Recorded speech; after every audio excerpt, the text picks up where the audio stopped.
ጎይቶም ኃይለ ማርያም ይዝባል ተመድረኽ ኩናት ከመይ ነትርፍ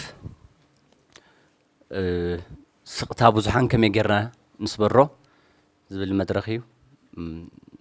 እና ኣብዛ ሓሳብ ድምሃብ እቲ ኩናት ከመይ ጌርና ንትርፎ ዝብል ነገር ንጹር እዩ ውዕሊ ፕሪቶሪያ ክትግበር ብምግባር እዩ ሕጂ ኣነ ውዕሊ ፕሪቶሪያ ይተግበር ዝብለሉ ዘለኹ ቶንን ሕወሓት ውዕሊ ፕሪቶሪያ ይተግበር ትብለሉ ቶን ፕላስ ብልጽግና ውዕሊ ፕሪቶሪያ ክትግበር ኣለዎ ዝብለሉ ቶን በበይኒ እዩ ክልቲኦም ሓይልታት ዓንቀጽ እናፈለዩ እዮም ውዕሊ ፕሪቶሪያ ይተግበር ዝብሉ ዘለዉ ውዕሊ ፕሪቶሪያ ኩናት ከትርፍ ኦፍ ኮርስ ይኽእል እዩ ውዕሊ ፕሪቶሪያ ክትግበር ዘለዎ ሕወሓት ብትደልዮ መንገዲ ወይ ድማ ብልጽግና ብዝደልዮ መንገዲ ዘይኮነስ ውዕሊ ፕሪቶሪያ ክትግበር ብዝግብኦ መንገዲ መጀመርያ ክትግበር ክኽእል ኣለዎ እዚ ድማ ካብቲ ውዕሊ ፕሪቶሪያ ሓደ እንታይ እዩ ዝብል ኣብ ትግራይ ንኹለን ፖለቲካዊ ውድባት ዝሓቁፍ መንግስቲ ግዝያዊ መንግስቲ ክምስረት እዩ ተሓደ ናይቲ ውዕሊ ፕሪቶሪያ ዓንቀጽ ስለዚ መጀመርያ ነዚ ውዕሊ ፕሪቶሪያ እዚ ዘፍረሰ መጀመርያ ብልጽግና እዩ ብልጽግና ብኸመይ ኣፍሪስዎ ግዝያዊ መንግስቲ ኣብ ትግራይ ክትከል ከሎ ኣነ ኣይኣቱን ክብል ከሎ ሸዓ እታ ናይ ውዕሊ ፕሪቶሪያ ናይ ምፍራስ በሪ ሸዓ ከፊትዋ እዩ ባዕሉ ብልጽግና ሕወሓት ድማ ቀፂሉ ኖ ክትኣቱለካ ክብል እናተገብኦ ከም ሽሻይ ወሲዱ በይኑ ዕንድርላሉ ትግራይ ማለት እዩ እዚ ህልኽ ኣይኮነን ብልጽግና ይእቱ ኣይእቱ ህልኽ ኣይኮነን ህልኽ ከዓ መትከል ኣይኮነን እዚ ናይ ሰላም ጻውዒት ብልጽግና ክኣቱለዎ ምባል ናይ ሰላም ጻውዒት እዩ ብልጽግና ብዘይምእታው ናይ ተመዛበልቲ ጉዳይ ኣባኻባ ክወድቕ ተገይሩ እዩ ንምንታይ እዮም ተመዛበልቲ ዘይምለሱ ንምንታይ እዮም ምዕራብ ትግራይ ናብቲ ሕገ መንግስታዊ ክልላዊ መንግስቲ ትግራይ ዘይምለስ ክትብል ከለኻ ኣይ ብልጽግና ኣብዩ ንሕወሓት ተጠየቅካዮ ብልጽግና ኣብዩ ንብልጽግና ተጠየቅካዮ ሕወሓት ኣብዩ ህዝቢ ኣባኻባ ክወድቕ ክልቲኦም ንናይ ባዕሎም እምባ ሒዞም ኣባኻባ ክወድቕ ገይሮምዎ እዮም ነዚ ህዝቢ ማለት እዩ ስለዚ ንኹለን ፖለቲካዊ ውድባት ዝሓቆፈ መንግስቲ መጀመርያ ኣብ ትግራይ ክምስረት ክኽእል ኣለዎ ብልጽግና ከኣትለዎ ሽምተንቤን ሰብዓ እንደርታ ዝበሃል ፓርቲ ኣሎ ከኣትለዎ ኩሉ ብዛዕባ ትግራይ የጨንቐኒ እዩ ዝብል ብምልኡ መጀመርያ ከኣቱ ክኽእል ኣለዎ እዚኣ ክንገብር ኣለና ኣብ ዓለም ብዙሓት ፖለቲካዊ ናይ ሰላም ውዕልታት ተፈሪሞም እዮም ኦስሎ ፈሪስ እዩ ናይ ኦስሎ ኣኮርድ ፈሪስ እዩ ብናይ ኢምፕሊሜንቴሽን ጸገም እዩ ዘፍረሶ ናይ ኣሩሻ ናይ ኮሶቮ እዚ ብምሉእ ፈሪሱ እኮ ምክንያቱም እናሸራርፍካ ዓንቀጽ እናመረጽካ ዝትግበር ውዕሊ የለን ተጋሩ ክንሓው እንተኮይና ዓንቀጽ እናመረጽካ ዝግበር ናይ ኣፈጻጽማ ውዕሊ ከነትርፎ ክንከል ኣለና ኣብዚ ኣለኹም ብዙሓት ምሁራት ኣለኹም ኢኹም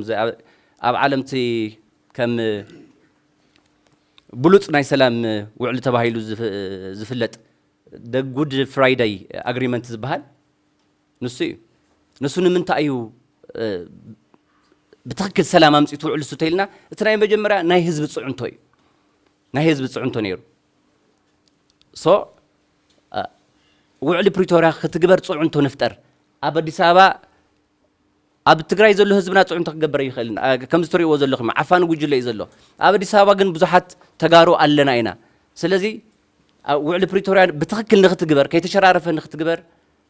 ጽዕንቶ ንፍጠር ዝብል ተሓደ ሓሳብ ተኻልኣይ ሓሳብ ድማ ሰልፊስ ክንውፃእ ኣብ ኣዲስ ኣበባ ዘለና ናብ ኣዲስ ኣበባ ዝፈልስ ዘሎ መንእሰይ መሰሉ እውን ክኽበር ኣለዎ ሕገ መንግስታዊ መሰሉ ክኽበር ኣለዎ ኢትዮጵያዊ እዩ ጽግዕተኛ ስለ ዘይኮነ ብሓደ ሓደ ናይ ጸጥታ ኣካላት ዝሳደደሉ መንገዲ ጠጠው ክብል ከም ዘለዎ እውን ሰልፊ ንውፃእ ጽዕንቶን ንግበር ንዓለም ነፍልጥ በዚ ናብ ኣክሽን ንኺድ ናብ ኣክሽን ብዙሕ ግዜ ኣነ ራብዓየ ኣብ ከምዚ ዓይነት ኣኼባ ካብ ዝሳተፍና ግን ሞር ሚቲንግ ኖ ኣክሽን እዩ ዝኸውን ዘሎ ሶ ወዲየ ደ ሰዓተይ ክቕፅሎ ሕራ እሺ ሶ ናይ ዝወለዶ እዚ ኣብ ትግራይ ተፈጢሩ ዘሎ ዓብይ ክራይሲስ ናይዚ ትውልድ እዚ ናተይ ትውልዲ ፀገም ኣይኮነን ጥፋኣት ኣይኮነን ናዚ ናተይ ትውልድ ጥፋኣት ኣይኮነን ትግራይ ካብ ዝኣትያቶ ዘላ ፀገም ናይ ምውፃእ ሓላፍነት ግን ናይዚ ትውልድ እዚ ትግራይ ካብ ዝኣትያቶ ዘላ ፀገም ንኸይትወፅእ እንተዘይ ጌርና ግን ናትና ናይዚ ወለዶ እዚ ፀገም እዩ ስለዚ ኩልና ናብ ኣክሽን ንኺድ ንሰለፍ ንዓምፅ ንወደብ ትፍታሕ ክመፅእ ተኾይኑ ባህላ እዩ ቴንክ ዩ ሶ ማች መጀመሪያ ነዚ ፕሮግራም ዘዳለኹም ከመስግነኩም ይደሊ ማለት እዩ ኣነ ክብል ዝደሊ ብዙሕ እንኳን ተዋሂሉ እዩ መጀመሪያ እቲ ሕወሓት ክርዳእ ክንክእል ኣለና ኢለ ዝሓስብ ናብ መፍትሒ ንብል ኣለና ሕወሓት ከም ፓርቲ ንሓስቦ እንተኾይንና ጌጋ ኣለና ማለት እዩ ካብ መጀመሪያ ኮዝ ኤንድ ኢፌክት ምናልባት ኮዙ እንታይ እዩ ሪዛልቱ ናበኢና ዘምርሐና ዘሎ ብዝብል እንተዘይርኢናዮ ናብ መፍትሒ እውን ክንመፅእ ኣይንኽእልን ማለት እዩ ዓንተ ብፅቡቕ ተገሊጹ ነይሩ እንታይ እዩ እቲ ቃልሲሲ ኣብ መንጎ መንን እዩ ዘሎ ኣብ መንጎ ብፖለቲካ ብሓሳብ ዝሞተን ምናልባት ህይወት ዘለዎን ኣካል እዩ ናይዞም ክልተ ፖለቲካ ቃልሲ ናብ ህዝቢ ግን ኣይበፅሐን ዲፒ ፖለቲካ ሞይቱ ዘሎ ርእሳ ወይም ደሞ ኣስካሬን ጥይት ሒዙ ንህዝቢ ዝሓዘ እዩ ማለት እዩ ንህዝቢ ብሓይሊ ዝሓዘ ማለት እዩ ብሓይሊ ኣፈሙዝ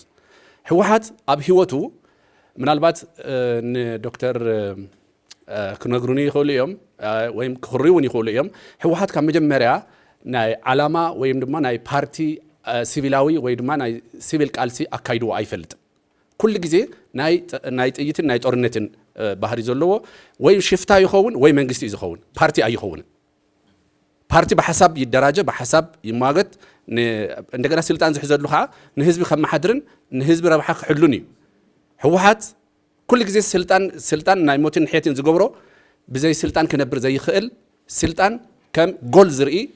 ስልጣን ከም ሃብትን ከም ናይ ዓለት ወይም ድማ ናይ ጥቕሚ መሐለውታ ዝገብር በዚ ዘመን ዘየለ ናይ ቀደም ፊውዳል ዝነበረ ኣተሓሳስባ ዘለዎ እዩ ስለዚ ካብዚ ካብ ዲፊኒሽን እውን ክንለዓል ኣለና ኢለ ይሓስብ እንታይ ክንገብር ኣለና ዝብል ምናልባት ሳይለንት ማጆሪቲ ክቕስቀስ ክኽእል ኣሎ እዚ እንታይ እንተጌርና እዩ ክቕስቀስ ዝኽእል ሕወሓት ማለት ካብቲ ማሕበረሰብ ክንፀል እንተተገይሩ እዩ ከመይ ኢሉ ክንፀል ዝኽእል ሚድያታት ተሰሪሐን ሚድያታት ካብ መጀመርያ ክሳብ ሕዚ እቲ ናይ ሕወሓት ባህሪ ክገልፃ እንተኽእለን ምሁራት እውን ብድፍረት መፂኦም ኣብዚ ጉዳይ ክሰርሑ እንተኽኢሎም ጥራሕ እዩ ሰልፊ ፅቡቅ እዩ ማለት ኣቋምካ ትገልፀሉ እዩ ኣቋም ምግላፅ ድማ ናይ ዓለም ማሕበረሰብ ክርኢ ይኽእል ፌደራል መንግስቲ ክርኢ ይኽእል ካልኦት ህዝብታት እውን ክርእዩ ይኽእሉ እዮም ንዓይ ዝውክል ኣይኮነን ኢልካ ሓሳብካ ትገልፀሉ እዩ ግን ሕወሓት እዚ ምንም ኣይኮነን ሕወሓት ሕዚ ፅምዶ ገለገለ ዝብል ዘሎ እንታይ እዩ ካብ ውሽጢ ካብ ህዝቢ ከም ቀደሙ ክብዝብዝ ስለ ዘይከኣለ እቲ ሃፍቲ ክእክብ ስለ ዘይከኣለ እቲ ሃፍቲ ንምእካብ እዩ እቲ ሃፍቲ ንምንታይ ጦርነት ተጀምረሉ ማለት እዩ ሕዚ እቲ ሰራዊት እውን ኣሰማሪ እዩ እቲ ህዝቢ እውን ከም ድሌቱ ሓኒቑ ሒዝዎ እዩ ስለዚ እንታይ እዩ ናይ መጨረሻ እታ ጥይት ምትኳስ እዩ ተሪፋቶ ዘላ ማለት እዩ ኣብዚ መንጎ እንታይ ኢና ክንገብር ዘለና ናይ ሕወሓት ፕሮፓጋንዳ ከዓ ንፈልጣ ኢና ምንም ዓይነት ብሳይንሳዊ መንገዲ ትገልጾ ኣይኮነን ጆሴፍ ጎብልስ ዝብል ናይ ሂትለር ፕሮፓጋንዲስት ዝነበረ እንታይ እዩ ዝብል ዝነበረ ሓደ ሓሶት ደጋጊምካ እንተተናጊርካዮ እቲ ህዝቢ ሓቂ ይገብሮ እዩ ሓቂ ገይሩ ይወስዶ እዩ እዚኣ ጥራሕ እዩ ዝብል ንሓደ ባንዳ ይብል ንሓደ ገለ ፀላኢ ይብል ገለገለ ብዚኣ እዩ ዝንቀሳቐስ እቲ ፖለቲካ ህይወቱ እዚኣ እያ ስለዚ እንታይ ኢና ክንገብር ዘለና እዚ ሕዚ እቲ መፍትሒ እዩ ክበሃል ዘሎ ምናልባት ሃፍቲ እቲ ምንጭ ሃፍቲ ናይቲ ጦርነት ምንጭ ሃፍቲ ክገብሮ ዝደሊ ኣበይ እዩ ምናልባት እዞም ካምፓኒታት ለምሳሌ ናይ ትእምት ዝብሎም ካምፓኒታት ናይ ባዕሎም ዘይፍለጡ ካልእ ናይ ንግዲ ድርጅታት ኣለዎ እዚኣቶም ከይጥቀመሉ ምግባር እዩ እዞም ካምፓኒታት ናይ ሃፍቲ ምንጭ ነቲ ጦርነት ዘውዕሎ ሃፍቲ ከይረክብ ምስራሕ እዩ ካልእ ናይ ህዝቢ ደገፍ ከይህልዎ እቲ ህዝቢ ክነቅሕ ምግባር እዩ ሳልሳይ እዚ ጦርነት እዚ ዝጅምሮ ዘሎ ጦርነት ንህዝቢ ትግራይ ዝውክል ወይ ንኤሊት ትግራይ ዝውክል ከም ዘይኮነ ንዓለም ማሕበረሰብ ምፍላጥ እዩ ሕወሓት ሕጂ ጦርነት በብመዓልቲ እንትን ዝገብር ዘሎ ውሑዳት እዮም እቶም ውሑዳት ከዓ ሃፋትም እዮም እሳቶም ከዓ ልዕሊ ህዝቢ ንሃፍቶም እዮም ዝሓልዩ ሃፍቶም ከዓ ኣብ ዓለም ዙርያ ኣብ ዓለም ተበትኑ እዩ ዘሎ ስለዚህ ዓለም ማሕበረሰብውን እዚ ሃፍቲ ከይንቀሳቀስ ወይ ድማ ኣብቲ ሃብቲ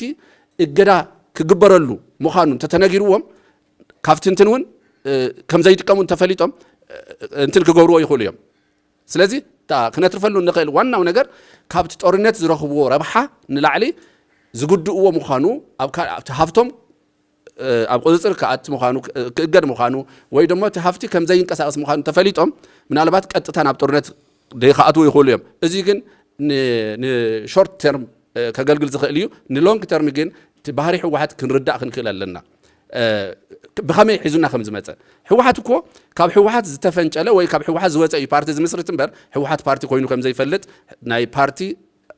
ኣተሓሳስባ ቁመና ከም ዘይብሉ ብግልፂ ክንፈልጥ ክንርዳእ ክንክእል ኣለና ሕዚ ግዜ ስለ ዝገደበኒ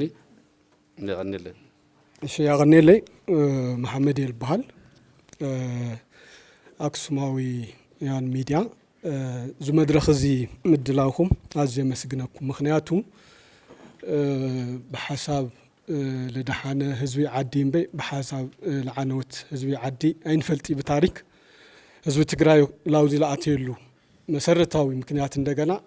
ዝተፈለየ ሓሳብ መድሕን ሓሳብ ልጽየፍ ስርዓት ኣብ ትግራይ ስለ ለዓንበበ ይትዋና ትግራይ ኣውዚ ልበፅሐትሉ ለኣምን ማለት እዩ ንሓሳብ ብስሩላ 25 ዓመት ዓዲ ዓባይ ዓዲ መሪሑ ተመሊሱ ላው ድፋዕ ለኣቴ ና መጀመርያ ስርዓት ሕዋ እዚ ኣብ ትግራይ ዘሎ ኢለ ኣብ ታሪክ ሪፈር ልገብር ማለት እዩ ሶ ሓሳብ ልፀንቀቀ እዩ ብጣዕሚ ለሓዝን ሓሳብ ፀንቂቁ ኢቮሉሽናሪ ዝኾነ ፖለቲካል ዴዝ ኣብ ሙማት ኣብ ፃዕረ ሞት ምስ ዘሎ ሓይሊ ኣብ ዘሎ ዝተኸበረ ምሁር ፖለቲከኛ ሚሊተሪስት ምናምን ኮንሰርን ገይርና ስለናዩ ጊዜና ምባልና ለትግራይ ሕዚ ኣብ ሙማት ስለለሎ ኣብ ፃዕረ ሞት ሒዝዋል ከይጠፍእ እምበይ እሰንስ ሃሊዎ ኮይኑ ይኾነና ኣዝየ ከመስግነኩም ይደሊ ሶ ላፍትዋና አንተ ትመጽእ ተለኹ ታይ ክብል ታይ ዕዘብ ለኹ ሕዚ ትግራይ ይኹን ተውለሎ ኦሊጋርቺክ ሓይሊ we should have to be redefined ጌታቸው ለሃሌ በሐሳብ ተቃለ ሰላ ነበርኻ ትግራይ ንሽተይ ናን ሚዲያ ነጻነት ነበራ ፖስት ጌታቸው ነበረት ፖስት ታደሰ ሕዚ ትመጽ እንደገና እርስ በርሳ ትጣፋ አይነት to the extent እንደገና ፖስት ጽምዶ ለላ ትግራይ ኢና ኣብ ሓሳብና ላእተና ቲ ንገውሮ ቃልሲ እምበይ ሕዚና ሓጽር ጊዜ ቃልሲ ኾነ actually immediate ለኾነ cause danger ኣብ ቅድሜና ስለለሎ ሕዚ ቱ ኹናት ኻሊ ወለዶ ስለለጥፍ እዩ እሱ ለቀድምሎ ይመስለኒ ግን ቤዚካሊ ግን ታዩ ኣነ ለረአኒ ክሊር ለኾነ ና ነውሕ ጊዜ ሮድማፕ ይክህልሎ እዚ ኹናት ለዓግስ ድሕሪ ኹናት ለላ ትግራይ ድሕሪኡ ለላ ናሽግግር ትግራይ ልብል ኮምፕሬሄንሲቭ ለኾነ ሆሊስቲክ ሮድማፕ ክህልየና ነዮ ኣብዚ ዝተበታተነ ሓሳብ በሚዲያታት ብዙሕ ጊዜ ይልንገር ግን እዚ ጥምሪሉ ትግራይ ከሸጋግራ ለኽእል ፖለቲካል ትራንስፎርሜሽን ክውገነሉ ለኽእል ሮድማፕ ክህልንዮ ኢለ ኣምን ማለት እዩ ኣብዚ ሮድማፕ እዚ ድማ ብዙሓት ሓሳባት ብዙሕ ስቴክ ሆልደርስ ከሰባስብ ክኽእልንዮ ፖለቲሽያንስ ፓርቲታት ጥራሕ ለይኾኑስ ብልተፈላለዩ ስቴክ ሆልደርስ ክሳተፍሉ ክኽእልንዮ ኢለ ኣምን ማለት እዩ ካብዚ ሓሊፉ መን እዮም ቶም ስቴክ ሆልደርስ ተና ለውጥ ሃመይ ክመጽእ ሕዚ ብትለሎ ፓዝ ዲፔንደንስ ብተመሳሳሊ ና ቃልሲ አንፈት ኣብ ትግራይ ለውጥ ክመጽእ ይኽእል ኢምፖሲብል ዝሓይሉ እዚ ኮ ኣንሕና ዲፋይን ንገብረሉ ብጣዕሚ ኦቨር ሲምፕሊፋይድ ለኾነ ይመስለኒ ማለት እዩ እዚ ኣብ ታሪክ ናዋዕሉ ፖለቲካል ኢቭልነስ ልሰርሐ ልተፈለየ ሕማቕ ልተፈለየ ውድቀት ልተፈለየ ፖለቲካል ልበስበስ ሓይሊ እዩ ብክልተ ጭካኔ ልተፈለየ ጭካኔና ልተፈለየ ሕማቕ ለሎ ሓይሊ እዩ ስለዚ ኣንሕና ብሳይንስ ብቲ ሓዝነ ኸደሎና አንፈት ኸይድና ለውጥ ክነምጽእ ዶ ንኽእል ልብል እንትነለኒ ካብኡ እቲ ሙቭመንት ካብ ፖለቲካል ሙቭመንት ንወጻኢ ሲቪል ሙቭመንት ክሕወሶ ክኽእልንዮ ካብዚ ሓሊፉ ፖለቲካል ፕሬሸር ኢንተርናሽናላይዝ ክግበር ንዮ ዝቐልሲ እዚ ለምሳሌ ሓንቲ ኣብነት ገልጸልኩም ኣብ ሱዳን ዘሎ ሙስሊም ብራዘርሁድ ዝበሃል ሓይሊ በኣሜሪካ ሴነት ኣሸባሪ ተዋሂሉ ኣብ ዝቐረባ ርኢናዮ ተቢሉ ንዮ እዚ ማለት መን እዩ ሕወሓት ብድሕሪ እኒኦ ኣርሚ ሰብዓ ልበሓል እኒኦ ገለገለ እኒኦ ሶ እዚ ዲፕሎማቲክ ፕሬሸር ተገይርና እዚ ሓይሉ እዚ ምዞም ሓይልታት እዚኦም ሃፍቱ ካልኦት ብዲፕሎማሲ ካሊእ ኣንፈት ቃልሲ ኢሉ ይኣምን ና መጨረሻ ጽምዶ ልምልከት እዩ ጽምዶ ኩሉ ግዜ ልብሎ ኣብ ታሪክ ትግራይ the most dangerous political ጽምዶ ሕርያ እዩ ለምንታይ ተይልና ፋኖ ንውሰዶ ባህርያቱ ታዩ ኣብ ማኒፌስቶ ለቕመጦ ና ትግራይ ቴሪቶሪ ህልውና ካሊእ ሻዕብያ እንደገና ኣብ ትግራይ ብምጥፋእ ና ኤርትራ ናሽናሊዝም ከዕንብብል ደሊ ሓይሊ እዩ ሶ ድሕሪ እዚ ትመጽእ ትግራይ ታእያን ሲጀመር ዞም ሓይልታት እዚኦም ውግእ ተኻይዱስ ሓንቲ ሰውን ብሓደ ልቕጽሉ ይኾኒ እርሰ በርሶም ልጣፍኡ ሓይልታት እዮም ሶ ብጣዕሚ ተፍርሐን ተሕዝነን ትግራይ እዚኣ እያ ፖስት ጽምዶ ለላ ትግራይ ብዙሕ ግዜ ኮንሰርን ልገብረኒ ስለዚ እዚ ኣብ ግምት ውሽጢ ላእተና እዩ ቲ ንገብሮ ቃልሲ ይቐነለይ ግዜ ልምሕፃር يغنيلي طعامة يزبال أكسماويان ميديا نتورك نزي هم جعينت كم تجارو كنا زال حسب مدرخ سلازم فتركم